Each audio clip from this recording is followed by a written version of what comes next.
I was halfway through painting the window frame when the knock came. Not the polite kind. The kind that makes your stomach drop before your mind catches up. Two strangers in pressed suits stood on my porch, their breath fogging in the cold Maine air. "Mr. Robert Lang?" the taller one asked, flipping open a folder. I nodded. He glanced at the papers as if they were a death sentence he didn't want to read aloud. "Sir, we're here to inform you that the property at 41 Seaview Road has been transferred. Effective immediately, you no longer own this house." For a second, I thought he had the wrong address. "This is my home," I said. He looked almost sorry. "The documents are signed by your daughter, Caitlin Lang, acting with full power of attorney from your late wife, Eleanor Lang." The world tilted. The brush fell from my hand, landing in the paint tray with a dull splash. The ocean outside kept roaring like it didn't care. My daughter, my Eleanor's name, both used to erase me from my own life. I didn't shout. I didn't cry. I just stood there, watching the waves slam against the rocks, each one sounding like a door closing. I realized then, silence wasn't my weakness. It was the only weapon I had left. And before I tell you what happened next, please help me reach 1,000 subscribers by hitting that subscribe button. It gives me strength to keep sharing these stories, where Robert faces betrayal, loss, and heartbreak, yet through quiet strength and compassion. He always chooses empathy over anger and forgiveness over revenge. Because even the deepest family wounds can become paths to healing and hope. The men left with their papers, their polished shoes clicking down the wooden steps, leaving muddy echoes in my head. I stayed by the open door, feeling the cold drift in from the sea. The house smelled faintly of paint and salt. Everything inside still looked exactly the same. The worn armchair by the window, the teapot Eleanor once loved sitting quietly on the stove. But it all felt different now. My home had been taken while I was still standing inside it. I walked through each room as if I could wake it up from a dream. In the living room, morning light filtered through lace curtains, landing on the photographs lining the mantel. There was Eleanor, smiling in a sun hat, her hand on Caitlin's shoulder. Caitlin was 5 then, missing a front tooth, her face full of the joy only children carry before the world teaches them how to measure love in dollars. I pressed my thumb against the glass. "We built this place for you," I whispered. The house answered in creaks and sighs. It had been our refuge for 32 years. Eleanor and I had mixed the plaster ourselves. We'd eaten dinners with sand still on our hands, laughed when the wind blew paint across the porch railing. I used to say this house was proof that patience could outlast the sea. Now patience felt like the very thing that had ruined me. I sat at the kitchen table and read the notice again, each word cutting deeper. Transfer of ownership, power of attorney, executed on behalf of the deceased spouse. I could almost hear Eleanor's voice correcting them gently. My husband's name is still on that deed. But she wasn't here to speak, and the law didn't listen to ghosts. I reached for her teapot, the small blue one with a chipped handle. It had always been the first thing she unpacked every time we moved, our little token of home, the memory token. I filled it with water, waited for the kettle to hum. The sound steadied me. It's strange how grief knows exactly where to hide until it finds the perfect moment to step back into the room. I hadn't cried for Eleanor in months. I cried for her now, not because she was gone, but because her name had been used to steal from me. By noon, the mail arrived. Bills, a supermarket flyer, and a letter from Caitlin. My name was written in her neat handwriting. I hesitated before opening it. Inside was a short note. "Dad, Jeremy and I are finalizing the paperwork for your future. You'll be taken care of, and the house will be maintained. Please trust me. Love, Kate." No explanation. No apology. Just that tidy little "please trust me." Trust had once been the currency of our family. When Caitlin was a teenager, she'd run to me after every heartbreak, every mistake. "You always listen without judging," she'd say. That was my pride, being the father she could trust. Now she was using that trust as a weapon. I stepped outside, the salt wind slapping my face. The horizon stretched gray and endless, the same view I'd watched with Eleanor from our porch swing. We'd always said the ocean teaches you humility. It keeps you small, honest. But today it only reminded me how easily something vast could swallow a man whole. Mrs. Hill, our neighbor, waved from her garden. "Morning, Robert. You all right there?" I forced a smile. "Just repainting before the cold sets in." "Still keeping the place spotless, I see." She chuckled. "You and Eleanor were the only ones who never let this old salt air win." I nodded, unable to answer. The truth was, the salt air had already won. It had corroded more than wood. It had eaten through faith. When I came back inside, I sat at Eleanor's old desk and opened her notebook. She had kept records of everything: repairs, taxes, the letter from the notary that confirmed our ownership 25 years ago. Her handwriting looped gently across the pages. "For Robert, so he never has to worry." That line felt like a hand reaching out of the past to steady mine. I traced the ink and made a quiet vow. If the law took my voice, I'd learn to speak its language. I spent the afternoon gathering documents, bank statements, old deeds, the will Eleanor and I had signed together. The rhythm of sorting and stacking calmed me. It reminded me of building something, slow, steady, patient. Outside, the tide was pulling back, leaving glistening trails across the sand. Every hour the sea erased its own footprints. I envied that kind of forgiveness. By evening, I lit the small lamp on the dining table. Shadows leaned long across the floorboards. I could almost see Eleanor moving through the kitchen, humming under her breath, her hands flour-dusted from baking. I missed the sound of her.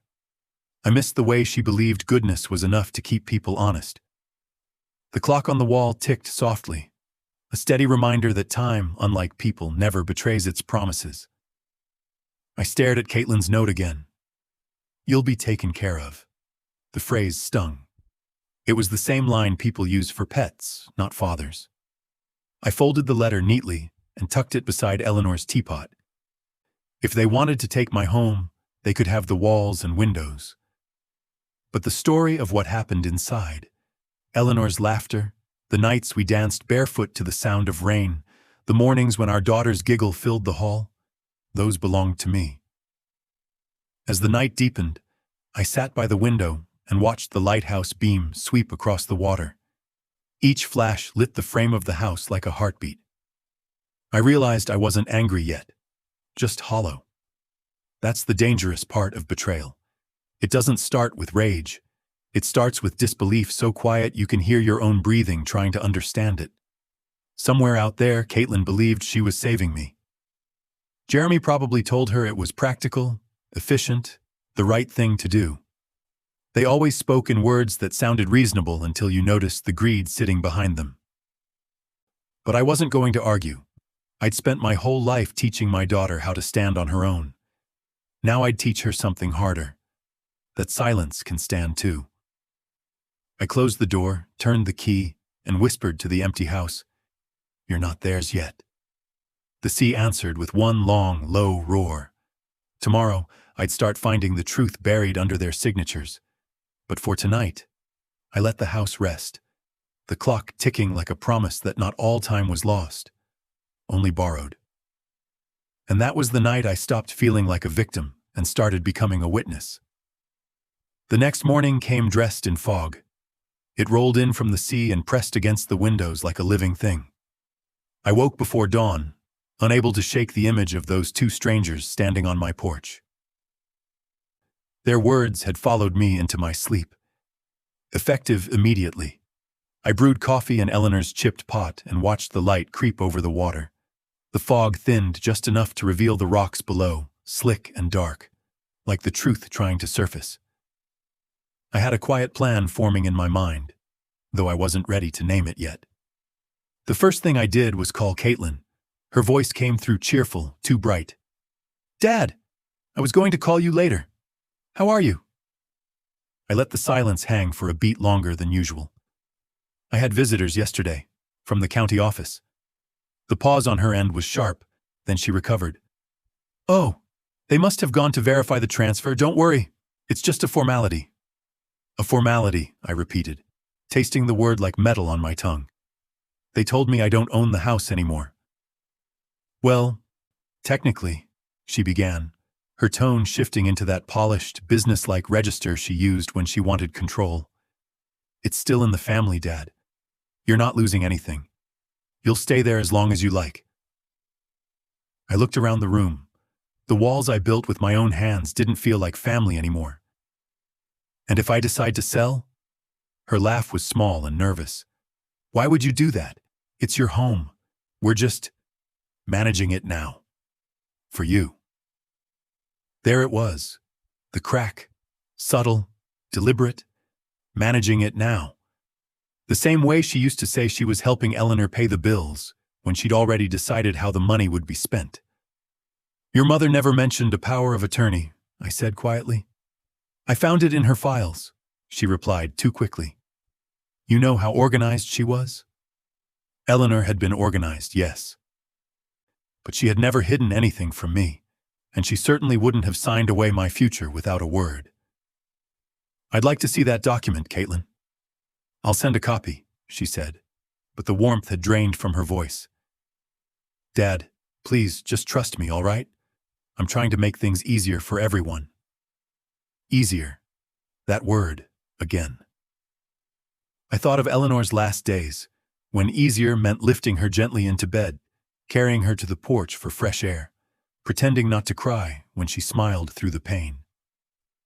Easier was what love demanded, not what greed promised. After the call, I sat for a long time, staring at the black screen of my phone. There are moments when betrayal doesn't scream. It just sighs, patient and tired, as if it's been waiting for you to finally notice. By noon, Jeremy called. He didn't bother with pleasantries. Robert, I wanted to check in about the paperwork. I know all this legal stuff can be confusing. Confusing, I said slowly, is when you forget where you put your keys. What you and Caitlin have done is something else. He laughed softly, the way people do when they think they're smarter than you. Come on, don't make this harder than it needs to be. You've got a beautiful place here, and we're just securing it for the future. You can stay as long as you want. As long as I want, I repeated, looking toward the ocean. And what happens when you decide I don't want it anymore?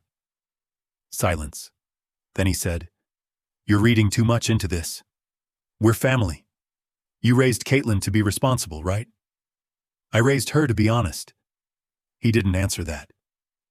The line went quiet for a few seconds before he cleared his throat. Look, I've got another call. Let's not turn this into drama, okay? I'll send you the final documents for your records. He hung up before I could reply. I sat there holding the phone, my coffee gone cold beside me. Outside, the fog had lifted completely. The sea was calm, almost glassy. From a distance, it looked peaceful, but I knew how deceptive calm water could be. I'd worked construction near the docks for years. I'd seen boats capsize under skies that looked this perfect. I took Eleanor's old notebook again, the one with the careful lists and folded receipts. I turned to the last page she'd written on. Her handwriting trailed off halfway through a grocery list. Milk, bread, apples, tea. The last word felt like a whisper. Tea. She'd never gone a day without it. That's when I noticed something else. An envelope tucked behind the notebook cover. It was unsealed, addressed in Eleanor's hand, to be kept with the house papers. My fingers shook slightly as I unfolded it. Inside was a single page.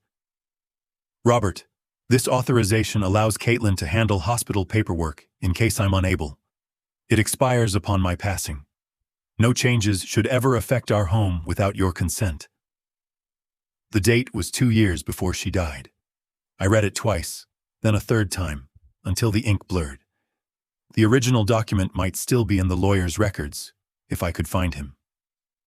The supposed power of attorney Caitlin used was already void. That was the moment the fracture widened. Betrayal stopped being emotional and became factual. That evening, I called Mrs. Hill again. "Do you remember the notary Eleanor and I used back when we bought this place?" "Oh yes," she said. "Old Mr. Grant. Retired now, but his son took over the practice in town. Same building, near the pier." "Thank you," I said. "Everything all right, Robert?" she asked gently. I paused. "Just making sure my house is still mine." She laughed softly, not catching the weight of the words. "If this town had awards for stubbornness, you'd have a shelf full." I smiled faintly. She wasn't wrong. That night, I walked the beach until the sky turned violet. The waves moved like a heartbeat, steady, relentless. I bent down and picked up a smooth stone, cold from the surf. I kept it in my palm all the way home, feeling its quiet solidity. Something to remind me that truth, like stone, might be buried, but never dissolves. When I reached the porch, I found another envelope slipped under the door. Typed, no return address. Inside, a copy of the new power of attorney Caitlin had filed. The signature was mine, or close enough to pass at a glance. But the slant of the letters was wrong. The R in my name curled backward, a habit I dropped 20 years ago. Someone had copied my handwriting from old forms, not realizing people change the way they write. The same way they change how they trust. I poured myself another cup of coffee and laid the forged document beside Eleanor's letter. 2 pieces of paper, one born of love, the other of fear. I thought of Caitlin again, her laughter as a child, the way she'd once run down this beach with a red kite trailing behind her. I wondered how long it had taken for that joy to turn into calculation. Somewhere along the line, she'd stopped believing home was something you built. She started believing it was something you could own.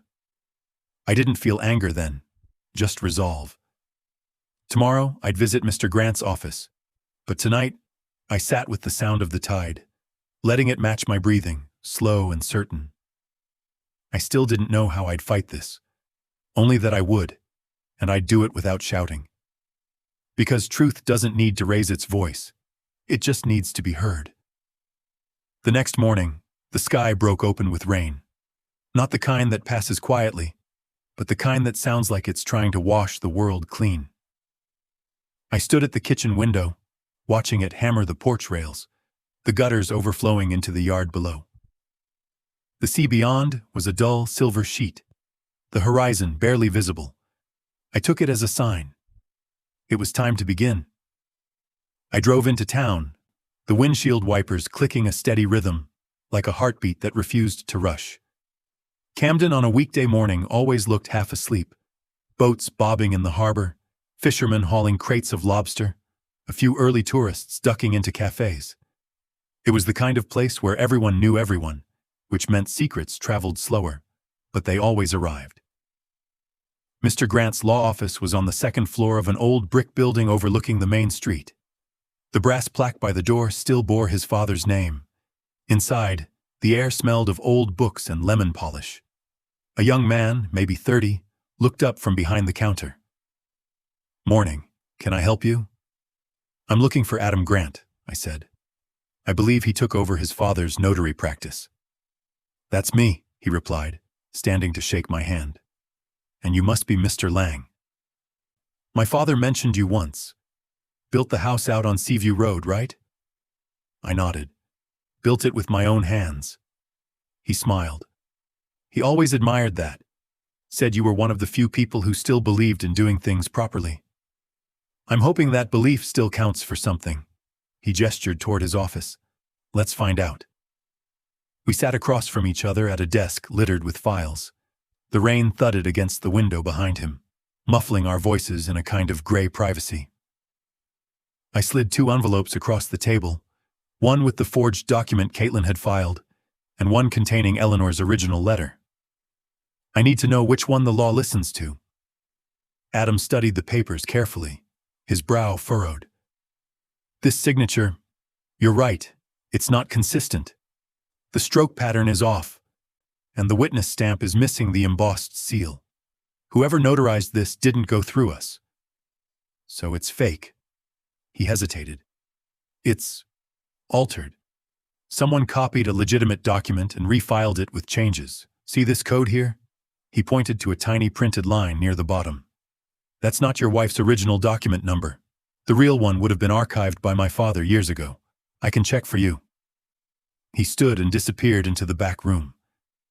I listened to the sound of drawers opening and papers rustling. My hands stayed flat on the desk, steady. When he returned, he was holding a yellowing folder. Here, he said, laying it down in front of me.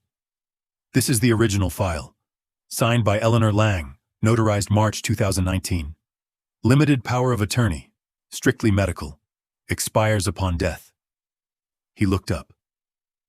Whatever's on this other one was added later, without authority. A strange calm washed over me. Proof didn't bring anger. It brought clarity. The kind you feel when fog finally lifts and you see the coastline again. Can I get a certified copy? I asked. Of course, he said. But Mr. Lang, may I ask, what are you planning to do with it? I thought about the question. I could have said fight, expose, sue, but none of those felt right. Instead, I said, I'm going to remind my daughter what truth looks like. He nodded slowly, like he understood something deeper than the words. You know, he said, people come in here all the time trying to prove someone wrong. You're the first I've seen who looks like he just wants peace. I already lost the shouting match, I said. I'd rather win the silence. He smiled faintly and printed the certified copy, stamping it with a crisp thud that echoed in the small room. The sound felt final, official, like a heartbeat recorded in ink. When I left the office, the rain had slowed to a drizzle. The air smelled like wet pine and sea salt. I stopped by the pier, watching the boats sway gently in the harbor. My reflection rippled across the puddles between the boards. For the first time in days, I felt anchored again. Back home, I set the document beside Eleanor's teapot on the table. Two symbols of the same truth, one written in law, one written in love. I opened a new notebook. The first page read, Evidence Log. If Caitlin and Jeremy had chosen deceit, then I would choose precision. I listed every date, every call, every piece of paper. I photocopied the letters, scanned them into my computer, backed them up on a flash drive. The rhythm of it steadied me. Engineers like me find comfort in order. Chaos can't survive when the numbers line up. That evening, I brewed tea in Eleanor's pot. The steam curled in the air, tracing invisible lines above the table. I thought of her hands, the way she used to hold her cup with both palms as if it contained warmth big enough for two. I imagined what she would say if she saw this now. Probably something like, "Don't let bitterness steal what's still good." I smiled at that. She'd always had more faith in people than I did. As the kettle cooled, I opened my laptop again and began searching. Real estate fraud, main power of attorney misuse. Pages of results appeared. Legal forums, case studies, quiet stories of people who'd lost homes to those they trusted most. It struck me how common betrayal had become, how easily signatures could erase a lifetime of labor. One article caught my eye, restoring property titles after unauthorized transfer. I read every word, marking the sections about legal recourse and the role of witness statements. It mentioned that most cases hinged on intent, proving the person who filed the transfer knew it was false. That gave me pause. Did Caitlin know what she was doing?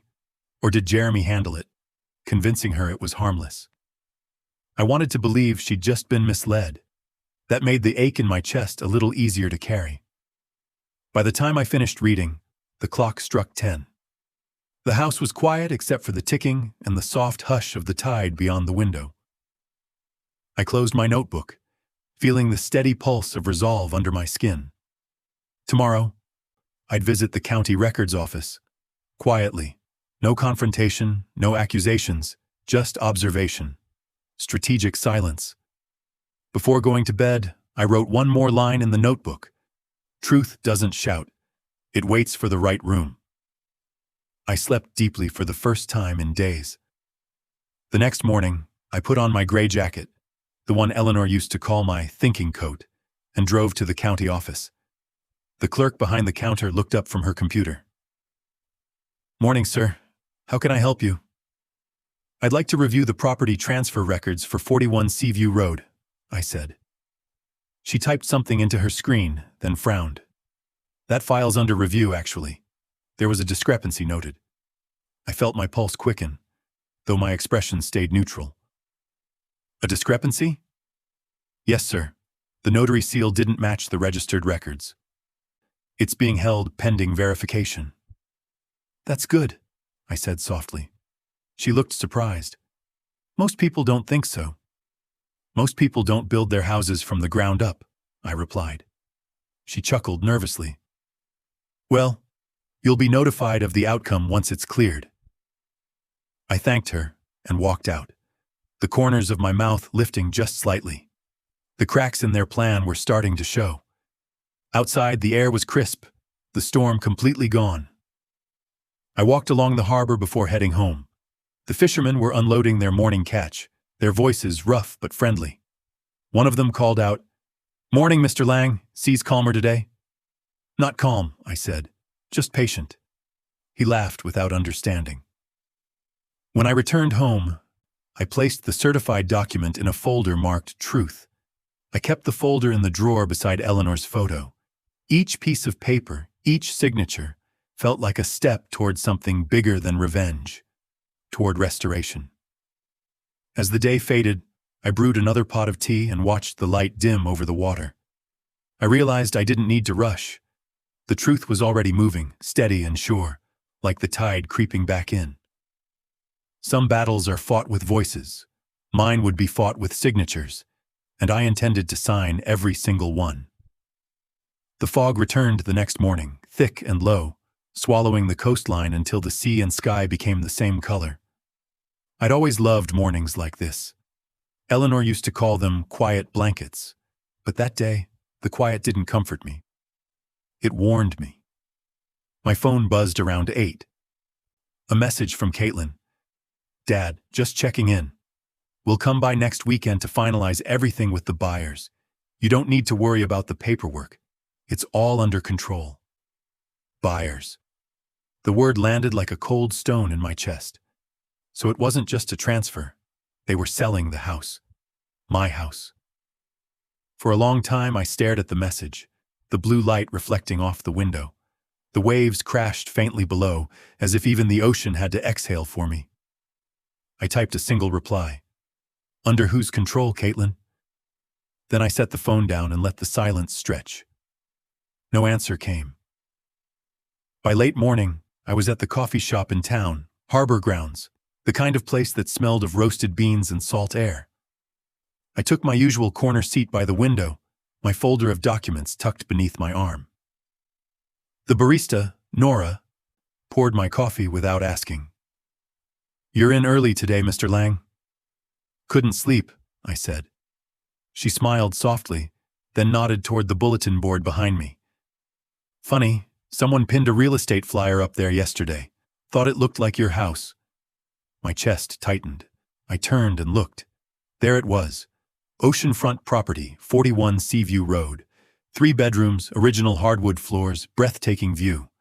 List price, $720,000. Agent, Jeremy Walsh. So it wasn't just Caitlin's doing. Jeremy had gone full public. I took the flyer down carefully and folded it into my pocket. Nora frowned. "Oh, should I not have—" "It's all right," I said. "Some things need to be seen." Back home, I laid the flyer on the kitchen table beside the certified documents. My hand trembled, but not from anger, from clarity. They weren't just taking my home. They were taking my history and putting a price tag on it. I brewed tea in Eleanor's pot, letting the familiar whistle calm my breathing.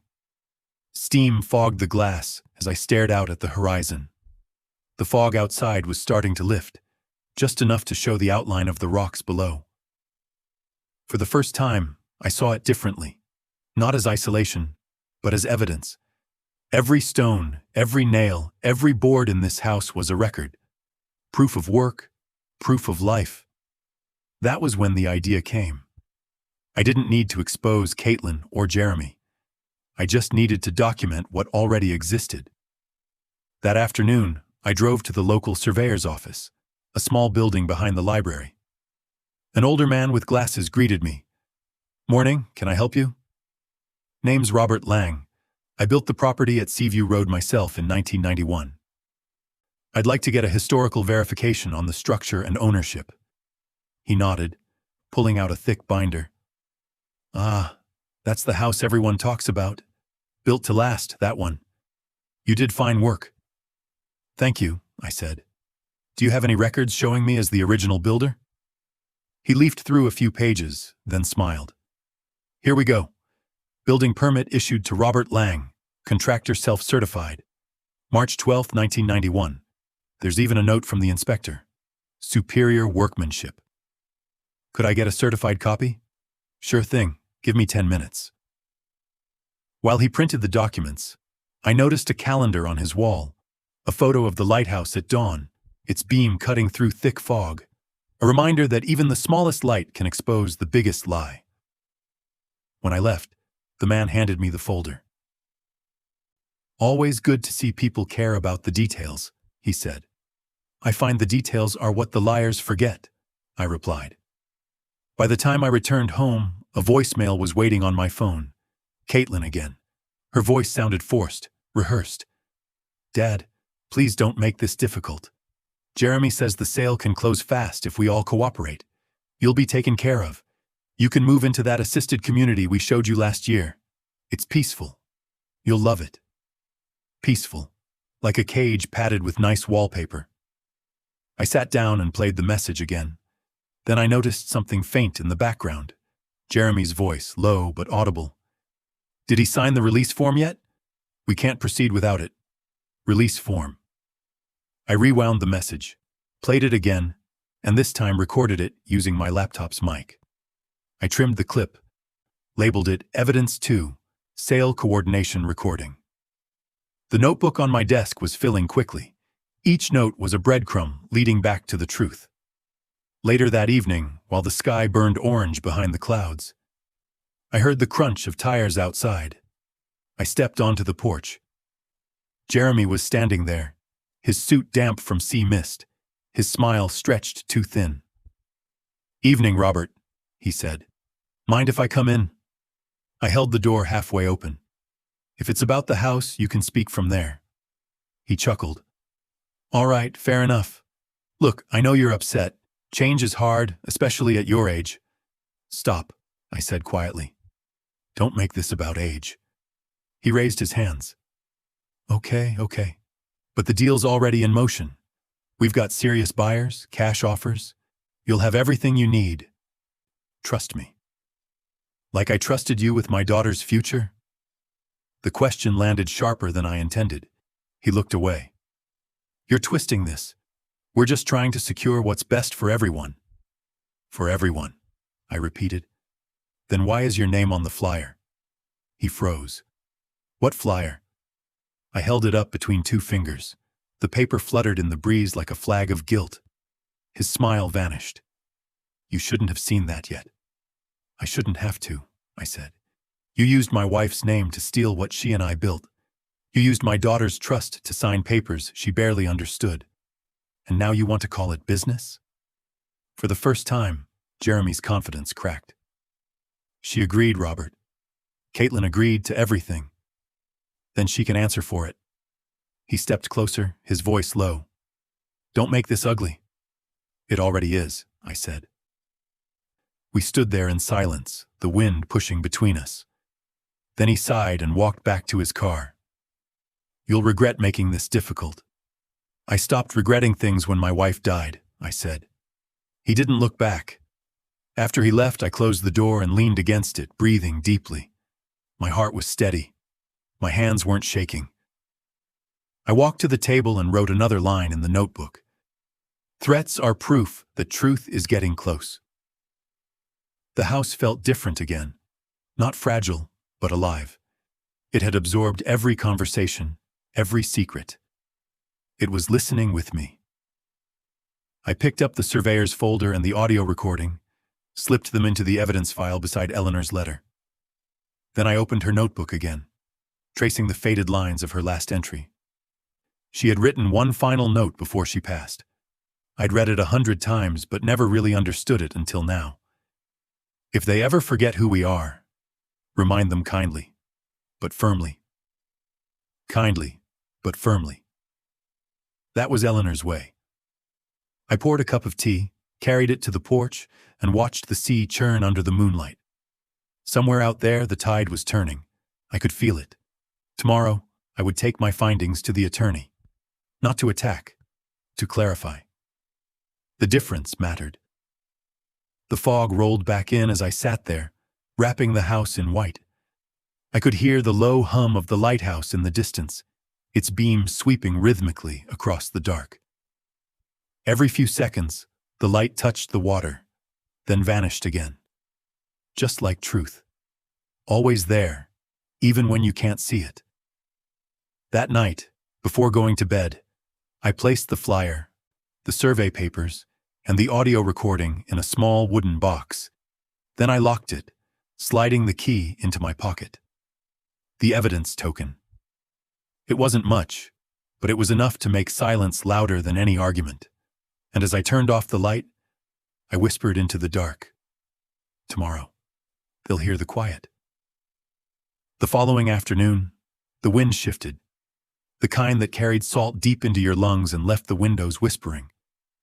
I woke early, long before dawn, my mind already tracing lines between every piece of evidence I had gathered. The house felt different now. Not like a home under siege, but like a courtroom waiting for its first witness. I brewed coffee, strong and bitter, and laid the documents across the table in order. Eleanor's original letter, the notarized proof, the building permit, the real estate flyer, and the voicemail transcript. Together, they formed something close to justice. I didn't need to shout or threaten. The truth was already loud enough. It just needed the right stage. I picked up the phone and called Adam Grant, the lawyer who had certified the original file. "Mr. Grant," I said, "do you know any property attorney who handles restoration of title claims?" He paused. "There's one. Name's Evelyn Brooks. Used to work with my father. She's meticulous, fair, and patient. You'll like her." "I'm not looking for a fight," I said. "Just clarity." That's exactly her kind of case. He gave me her number. I called, and she answered on the second ring. Her voice was calm, clipped, with the kind of confidence that comes from seeing the worst in people and choosing to stay decent anyway. "Mr. Lang," she said after I explained. "What they did isn't uncommon, but it is unlawful if proven intentional. We can file a quiet title action. It means restoring ownership to the rightful party." "Quiet title," I repeated. "Fitting." She chuckled softly. Truth usually doesn't need noise. We arranged to meet the next day in her office overlooking the marina. When I arrived, she was already reviewing the documents I'd sent by email. Her office smelled faintly of sea lavender and old wood. Framed photos lined the wall. Clients shaking hands, courtroom steps, smiles that looked relieved more than happy. "You've done my job for me," she said, flipping through the evidence. "This is clean, organized, and powerful. Whoever tried to alter these records made rookie mistakes. The fake notary, the reused document ID, sloppy." "That's not the word I'd use," I said quietly. She smiled. "I understand. But remember, we're not proving betrayal here. We're proving forgery. The law can't heal hearts, but it can set the record straight." That line landed like a small mercy. She began typing up the case summary. "I'll file a preliminary injunction. That stops any sale until this is resolved. You won't lose the property during review." I exhaled slowly. "Thank you." "You're welcome. But one thing," she said, leaning back. "Your daughter, is she aware you're contesting it?" "Not yet." Evelyn studied me for a moment. "Then let's keep it that way. The less confrontation, the cleaner the outcome. Silence will do more work for you than argument." I nodded. Silence had become my armor. The following week unfolded like a quiet storm. The injunction was filed discreetly. Within days, the real estate listing vanished. Jeremy must have noticed first, because his call came at 9:42 p.m. "You went behind our backs?" he snapped. "I went behind no one," I said. "I walked forward." He laughed, sharp and bitter. "You think a little paperwork can stop a signed agreement?" "No," I said. "But truth can." He cursed under his breath. "You're destroying your relationship with Caitlin. She did this for you." I let the silence hang long enough for him to hear his own lie echo. "Jeremy," I said finally, "you've mistaken silence for surrender. It isn't." And I hung up. The next morning, Caitlin arrived unannounced. I saw her car from the window, the same blue sedan she'd bought after Eleanor's funeral. For a second, I thought she'd come alone. But Jeremy stepped out beside her, tightening his coat against the wind. I opened the door before they could knock. "Dad," Caitlin said softly, "can we come in?" I stepped aside. The air shifted, the scent of her perfume colliding with salt and dust. She looked older, tired, as if guilt had been eroding her in small, invisible ways.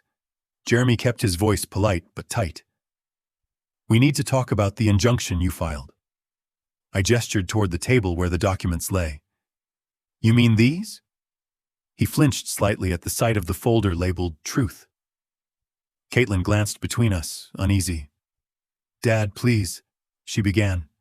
"Jeremy said there was confusion about the paperwork, that Mom's authorization covered." "It didn't," I said gently. "Eleanor's letter proves it expired when she passed. You knew that." She looked down. I thought it was still valid. Jeremy handled the details." "I'm sure he did." Jeremy bristled. "Don't pin this on me." She agreed. "Did she?" I asked. "Or did she just trust you?" He opened his mouth, then closed it again. The kind of silence that confesses without words. I turned to Caitlin. "I raised you to be honest. Not perfect, not obedient, honest. What happened to that?" Her eyes glistened. "I was scared, Dad. We're in debt. Jeremy said it was the only way to keep things stable. He said you'd understand." "Understand losing everything I built? The house your mother loved? The one you grew up in?" "I didn't think it would go this far," she whispered. I softened then, just slightly. The anger had burned away, leaving only sorrow. "Caitlin," I said, "you sold your peace to buy comfort. It's never a fair trade." She began to cry quietly. Jeremy shifted, uncomfortable. "Look, let's not turn this into a morality play," he muttered. I looked at him calmly. "It already was one the moment you forged my name." His face drained of color. "You can't prove that." I slid the copy of the notarized fraud across the table. "Actually, I can." He looked at it, then at Caitlin. "You gave him this?" "She didn't have to," I said. "You left your fingerprints in ink." The clock ticked behind us, slow and deliberate. I could feel the shift, the moment when power quietly changed sides. Jeremy exhaled hard. "So what now, Robert? You think this makes you righteous? You'll lose your daughter over this." I glanced at Caitlin, who was staring at the floor.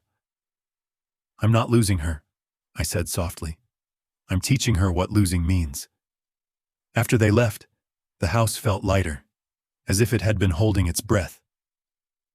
I walked to the porch and watched their car disappear down the road. The wind had changed direction again, carrying the smell of wet pine and seaweed. Inside, I found Eleanor's teapot still sitting by the window, the evening light catching the chipped rim. I poured another cup of tea, my hands steady. This wasn't victory, it was balance. That night, Evelyn called. "They've agreed to mediation," she said. "Apparently, Mr. Walsh realized the forged document won't hold up in review." "And Caitlin?" I asked. "She hasn't filed an objection." "My guess.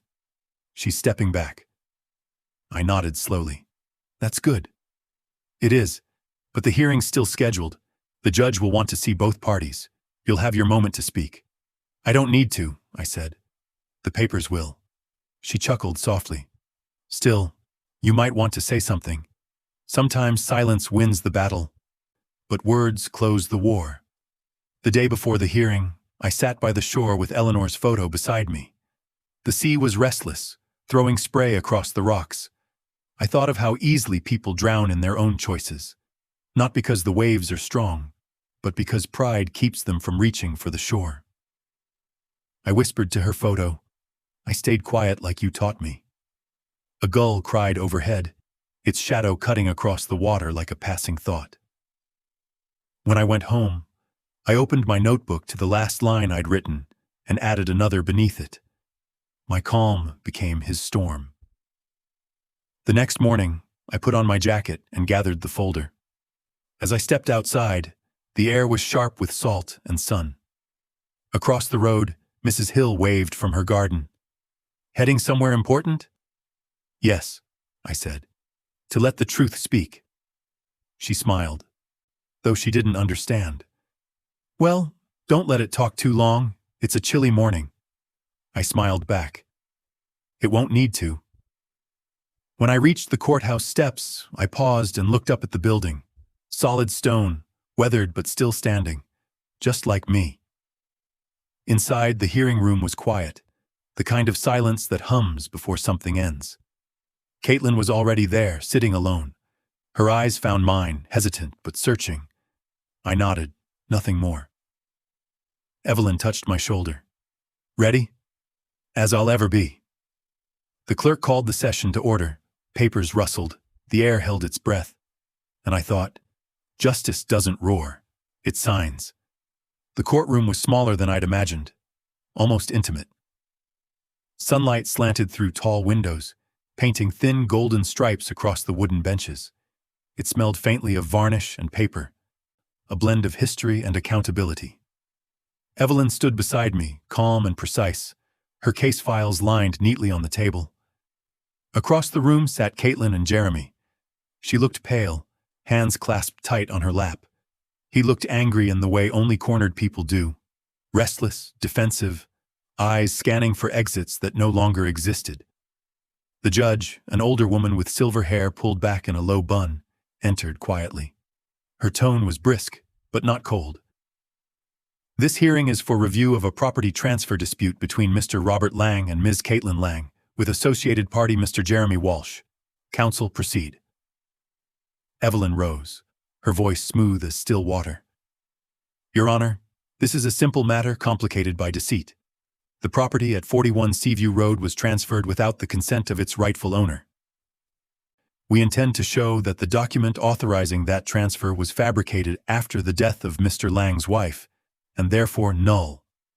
She placed the certified copy of the original 2019 letter before the judge. This is the legitimate authorization, notarized by Adam Grant's office. It clearly states that the power of attorney expired upon Mrs. Lang's passing. The judge adjusted her glasses, scanning the document. And this is the version used to execute the sale? Evelyn nodded, handing over the forged one. Notice the seal is missing the registered embossment, and the document ID does not match state archives. The judge frowned. Noted. Jeremy shifted in his chair. Your Honor, we didn't forge anything. It was an honest misunderstanding. My wife, Mr. Walsh, the judge interrupted sharply. You are not under oath yet. Please let counsel finish. Evelyn's tone remained steady. We also have an audio recording, Your Honor, of Mr. Walsh referencing a release form during a conversation about this sale. The recording demonstrates awareness that the transaction required additional consent, which Mr. Lang never gave. The clerk plugged in a small speaker. Evelyn pressed play. Jeremy's voice filled the courtroom. Did he sign the release form yet? We can't proceed without it. There was a small, collective pause, the sound of something heavy sinking into still water. Evelyn let the silence linger just long enough before adding, this recording was left on Mr. Lang's voicemail the night before the real estate listing went public. The judge turned to Jeremy. Mr. Walsh, is that your voice? He hesitated, his jaw tightening. It sounds like it. Yes. And did you list the property for sale? Yes, ma'am, but under the belief that we had legal authority. Belief doesn't constitute legality, she said evenly. A flicker of something passed over Caitlin's face. Shame, maybe, or recognition. I couldn't tell. Evelyn continued, placing one final document on the table. This, Your Honor, is the building permit from 1991, issued directly to Mr. Lang. The property was built by his own hand, without co-ownership or external investors. Every inch of that house represents his labor and life's savings. The judge studied the paperwork, her gaze thoughtful. Understood. Evelyn sat down. No further statements at this time. The judge turned toward Caitlin. Ms. Lang, you're listed as co-signer on the disputed transfer. Would you like to address the court? Caitlin looked at me first, not defiant, just searching for something she'd lost. When she finally spoke, her voice cracked on the first word. Yes, Your Honor, I didn't understand what I was signing. Jeremy said it was a routine consolidation. He told me Dad would still live there, that nothing would really change. Jeremy snapped his head toward her. Caitlin, that's not enough, the judge said firmly. Let her speak. Caitlin continued, eyes glistening. I thought I was helping, but when I saw the listing online, I knew something was wrong. I was too ashamed to tell my father. She turned toward me then, voice barely above a whisper. I'm sorry, Dad. I used Mom's name without understanding what it meant. I thought I was saving us. I didn't realize I was selling you.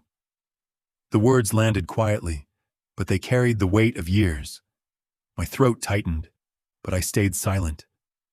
The judge looked at her with a mix of sternness and empathy. Ms. Lang, are you aware that falsifying legal documents carries serious civil penalties? Caitlin nodded, trembling. Yes, ma'am. And you're prepared to take responsibility? I am. Jeremy scoffed. She's being manipulated. He's making her feel guilty. Evelyn rose calmly. Mr. Walsh, please refrain from attacking your wife's integrity. You've done quite enough of that already. The judge's gavel struck once. Order. Jeremy leaned forward, his voice rising despite himself. This is ridiculous. The house is old. He can't even maintain it. He should be grateful we're— Mr. Walsh, the judge said, cutting him off. Sit down before you talk yourself into contempt. He slumped back, muttering something under his breath. Evelyn stood once more, her tone deliberate. Your Honor, Mr. Lang isn't seeking financial damages. He only asks for the truth to be recognized and his property restored. His goal isn't punishment, it's peace. The judge nodded slowly, eyes lingering on me. Mr. Lang, would you like to make a statement? I rose, my palms flat against the table. The room was silent except for the ticking clock on the back wall, the same rhythm that had filled my home for decades. I don't have much to add, Your Honor, I began.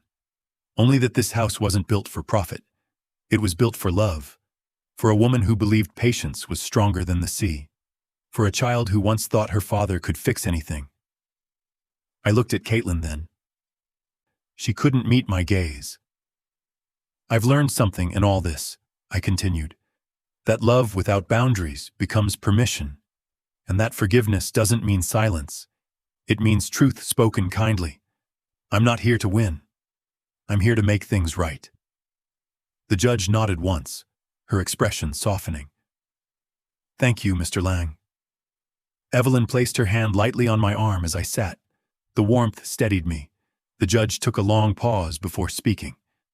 Based on the evidence presented, the certified documents, the notary verification, and the admission by Ms. Lang, the court finds the transfer invalid. Ownership of the property at 41 Seaview Road is hereby restored solely to Mr. Robert Lang. Jeremy muttered a curse. The judge's gavel struck once, firm and final. She continued, furthermore, due to the falsified authorization, Mr. Walsh will be referred to the district attorney for review of potential fraud. Ms. Lang, given your cooperation and lack of intent, you will not face criminal charges but are encouraged to seek legal counsel regarding restitution. Caitlin burst into tears, shoulders shaking. Jeremy stood abruptly, knocking his chair back. "This is insane. You can't—" "Sit down," the judge said sharply. "You've said enough." He froze, glaring at me across the room, but there was nothing left for him to fight. The paper trail had spoken. When the session ended, I gathered my documents quietly. Caitlin approached me slowly, her face pale, her mascara running in thin black lines. "Dad," she whispered, "I didn't mean for it to go this far." I thought I was doing what Mom would have wanted. I took a deep breath. Your mother wanted honesty. She wanted peace. And peace doesn't come from taking what isn't yours. She nodded, crying silently. "Can you ever forgive me?" I looked at her for a long time. Behind her guilt, I still saw the little girl who used to hand me shells she found on the beach, proudly calling them treasures. "Forgiveness isn't the problem," I said softly. "Trust is. But trust can be rebuilt, if you let truth do the work." She reached for my hand, but I didn't take it. Not yet. "Go home, Caitlin. Learn who you are without him. Then we'll talk." She nodded and turned away, leaving the courtroom with quiet footsteps. Jeremy followed, muttering, but his voice no longer carried weight. Outside, the air was clear for the first time in weeks. The sea stretched wide and blue, the lighthouse beam sweeping lazily across the horizon. Evelyn joined me on the steps. "You handled that with grace," she said. "I wasn't looking for grace," I replied. "Just the truth." She smiled. "Well, you got both." We stood there a moment, the wind tugging gently at our coats. "What happens now?" I asked. "You go home," she said. "Let the quiet fill back in." That evening, I drove back along the winding coastal road. The sun was low, turning the water into a sheet of gold.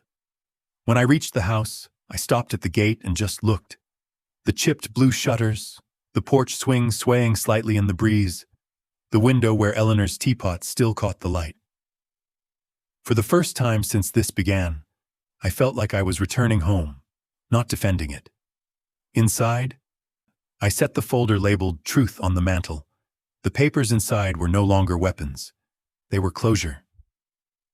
I brewed a fresh pot of tea and poured 1 cup for myself, 1 for Eleanor, placing hers by the window where the sunset touched it. I whispered into the stillness, "Justice doesn't shout."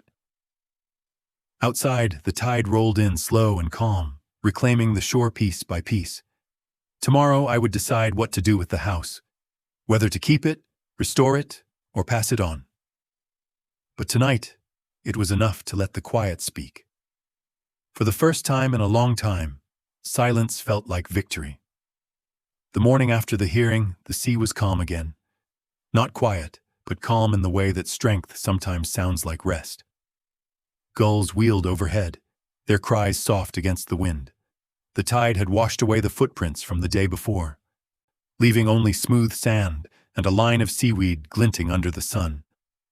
I woke before dawn, as I always did, and brewed tea in Eleanor's chipped pot. The water hissed softly, the same comforting whisper that had filled this kitchen for decades. When I poured the tea, I caught my reflection in the window. Older, yes, but lighter somehow. My face looked like a man who had finally stopped defending and started defining. The house was mine again. The paper said so. But peace doesn't come from paper. It comes from what you decide to hold, and what you decide to let go. I sat at the table, the cup warm between my hands, and thought about Caitlin. About how guilt can twist good intentions into something unrecognizable. She hadn't meant to destroy me. She'd meant to fix her fear. Fear of debt, fear of losing security, fear of watching life turn brittle. I'd seen that fear before, in Eleanor's hospital room, the night she whispered, "Promise me you'll take care of Caitlin, even when she doesn't deserve it." I had promised. But promises don't erase truth. They just make truth softer when it arrives. By mid-morning, I decided to drive into town. The sky was bright but cool, and the road curved along the coast like an old scar. Every bend opened to a view of the ocean, endless, forgiving. At the corner cafe, I saw a familiar blue sedan parked out front. Caitlin was sitting inside, hands wrapped around a coffee cup, staring at nothing. She looked small in the booth, like the girl who used to wait for me after school with a backpack twice her size. I hesitated before going in, then opened the door. The bell above the frame chimed softly. She looked up, startled. "Dad, mind if I sit?" She shook her head. "Please." I slid into the seat across from her. For a moment, neither of us spoke. The silence wasn't heavy this time, just fragile. She pushed a folded envelope across the table. "It's everything Jeremy and I had left from the account we used. The lawyer said you don't have to accept it, but I need to try." I didn't touch it. "Money won't fix what broke, Caitlin." "I know," she said, her voice small. "It's not for that. It's for acknowledgement, for the damage." I studied her face. There was no defense left in her, no clever phrasing, no polished tone, just honesty, raw, trembling, and late, but still honesty. "You've already done more by admitting it," I said. She nodded slowly. "Jeremy's gone. He left after the hearing. I told him I couldn't live with it, with what we did. I don't expect you to forgive me, but I had to tell you that part." The word we lingered in the air like salt mist. "I do forgive you," I said finally. "But forgiveness isn't a door you walk through and everything's fine. It's a boundary. It means I remember what happened, and I choose not to let it keep bleeding." Her eyes filled, but she didn't look away. "Can I come by sometime? Just to help fix up the place? I won't stay if it's too hard for you." I smiled faintly. The porch could use new paint. She laughed, a quiet, broken sound, but it was laughter. "I can do that." "Good," I said. "Then maybe you can learn what it really means to build something." We sat for a while longer, talking about small things, the neighbors, the sea, the cat that kept showing up on her porch. The kind of ordinary conversation that used to be so effortless. When she left, she hugged me lightly, like she wasn't sure I'd allow it. I did. That afternoon, I returned home and carried Eleanor's notebook to the porch. The pages fluttered in the breeze. Between the grocery lists and the notes about the garden, there was a page I'd never really noticed before. It read, "Home isn't where we forgive each other. It's where we learn why we need to." I smiled. She always had a way of writing the truth before life caught up to it. I took the wooden box from the shelf, the one I'd filled with my evidence. The documents, the recordings, the flyers, all of it had done its job. Now they only carried old noise. I carried the box outside, placed it on the porch railing, and watched the wind lift the corner of the top sheet. For a moment, I thought of burning it, but that would make it about erasure, and forgiveness isn't erasure. Instead, I sealed the lid and slid it into the crawl space under the porch, out of sight, but not forgotten. Evidence turned into memory, and memory turned into lesson. When I stood again, I realized how light my hands felt. Inside, I washed Eleanor's teapot carefully and placed it back by the window, its porcelain gleaming in the afternoon light. The redemption token. Once a symbol of grief, now a sign of peace rebuilt. I brewed 2 cups, one for her, one for me, and carried mine to the porch. The sea stretched endlessly before me, waves folding gently over one another like apologies made and accepted. The clock inside ticked faintly through the open door. A gull cried overhead, sharp but distant. I took a slow sip of tea. "It's over," I whispered. "Not forgotten, but over." And for the first time in a long time, I believed it. That evening, Caitlin texted me a picture, a small can of blue paint sitting on her car seat. "For the porch," the message read. I replied, "Start with the railings.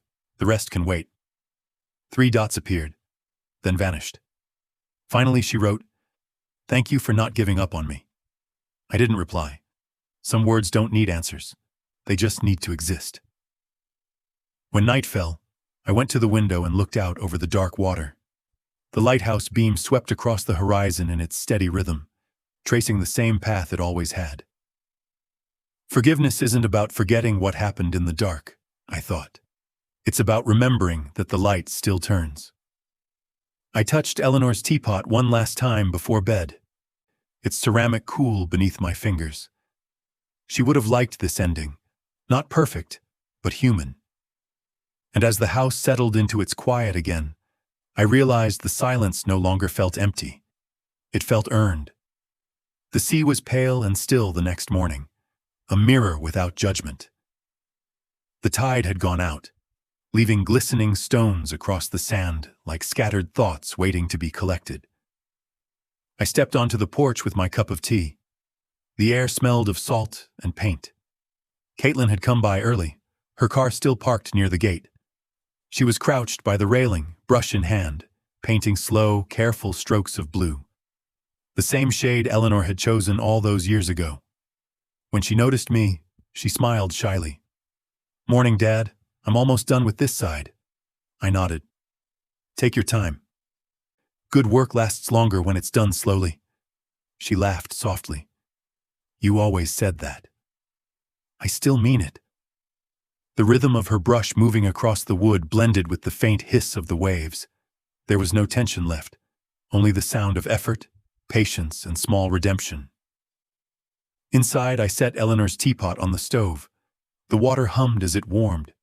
That little sound, the whistle before the boil, had once marked beginnings and endings in this house. It did again now. When the tea was ready, I poured 2 cups and carried one outside.